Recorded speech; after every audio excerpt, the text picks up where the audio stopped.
Il faut chercher la face de Dieu. Il faut passer du temps dans sa présence afin de le découvrir.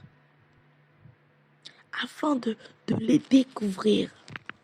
Dans 1 Corinthiens chapitre 2, verset 10 en allant, nous découvrons quelque chose qui est très important par rapport au temps que nous passions sur terre, soit dans la présence de Dieu ou soit en autre chose. Amen. Lisons d'abord à partir du verset 6. Il dit cependant, c'est une sagesse que nous prêchons parmi les parfaits. Sagesse qui n'est pas de ce siècle, ni des chefs de ce siècle qui vont être anéantis.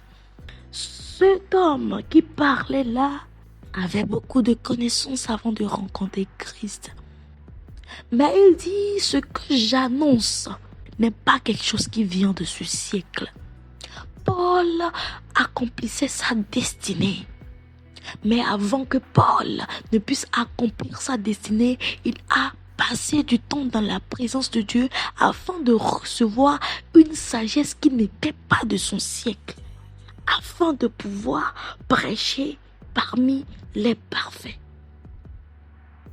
afin de pouvoir prêcher la sagesse de Dieu, mystérieuse et cachée, que Dieu, avant les siècles, avait destinée pour notre gloire. Alléluia. Sagesse qu'aucun des chefs de ce siècle n'a connue. Car s'il l'avait connue, il n'aurait pas crucifié le Seigneur de gloire. Mais comme il est écrit, ce sont des choses que l'œil n'a point vues, que l'oreille n'a point entendu et qui ne sont point montées au cœur de l'homme. Des choses que Dieu a préparées pour ceux qu'il aime. Dieu nous les a révélées par l'Esprit, car l'Esprit sonde tout, même les profondeurs de Dieu. Amen. Alors, bien-aimé, j'aimerais te poser cette question. Penses-tu que la destinée qui est attachée à ta vie, au temps que tu passes dans ce monde, peut être révélée si tu ne prends pas le désir d'aller dans les parvis de Dieu, aller contempler sa gloire et sa puissance, aller découvrir qui il est, aller voir ses faces. Comment est-ce que tu penses pouvoir le faire sans passer le temps dans sa présence?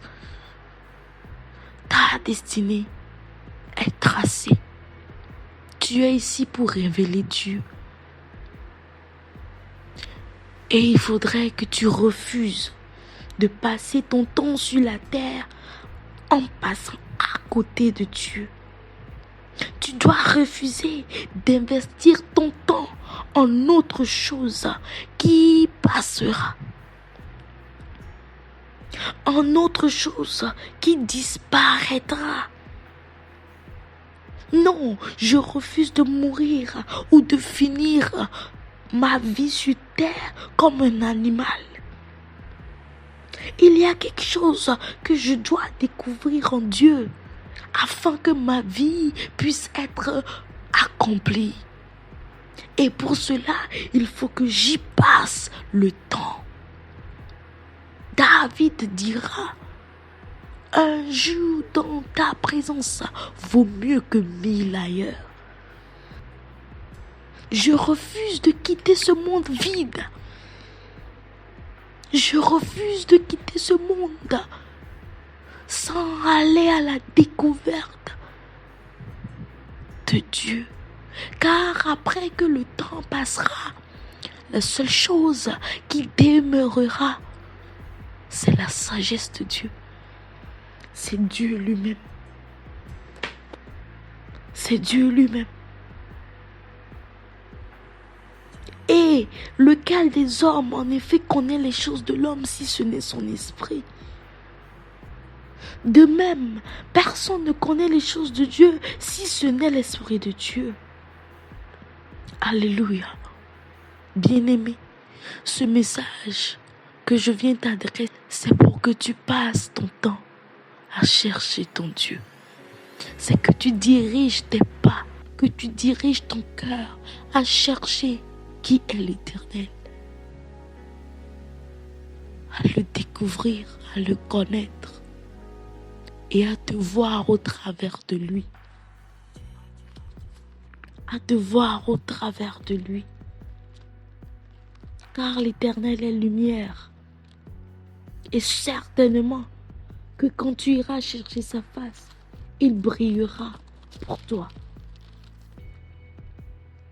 Dans le chapitre 84 du livre de Psaume, le verset 12, il dit « Car l'Éternel Dieu est un soleil et un bouclier. L'Éternel donne la grâce et la gloire. Il ne refuse aucun bien à ceux qui marchent dans l'intégrité. » Car l'Éternel Dieu est un soleil et un bouclier. Il brillera sur toi et tu verras sa face. Tu contempleras sa gloire et tu lui révéleras. Dans ce monde, dirige tes pas, dirige tes pas, dirige tes pas à aller chercher Dieu, à passer du temps dans sa présence, à le désirer, à avoir soif de lui et à passer du temps. À passer du temps. Ne permets plus à l'ennemi de te tromper en disant que parce que tu désires Dieu, cela suffit. Non. Va dans un voyage qui ne finit point. Et ce voyage, c'est avec l'Esprit de Dieu, dans la présence de Dieu, où tu découvres Dieu par son Esprit, jusqu'à ce qu'il ne revienne. Oui, passe du temps avec Dieu. Dieu t'appelle, il t'attire à lui. Va et reste là, car c'est ainsi que tu le découvriras. Amen. Je prie pour toi, qu'au nom de Jésus, que l'Éternel ouvre les yeux de ton cœur, qu'il éclaire ton être et ton esprit, afin que ce message résonne dans ton cœur et que tu diriges tes pas à partir d'aujourd'hui à aller vers lui, à aller sur l'autel, à préférer rester avec lui que de rester ailleurs. Dans ce siècle présent, à révéler la sagesse de Dieu, à désirer montrer Dieu à ce monde, car la Bible dit que la création tout entière attend avec ardent désir la révélation des fils de Dieu. Amen. Que Dieu te bénisse et que Dieu demeure avec toi. Shalom.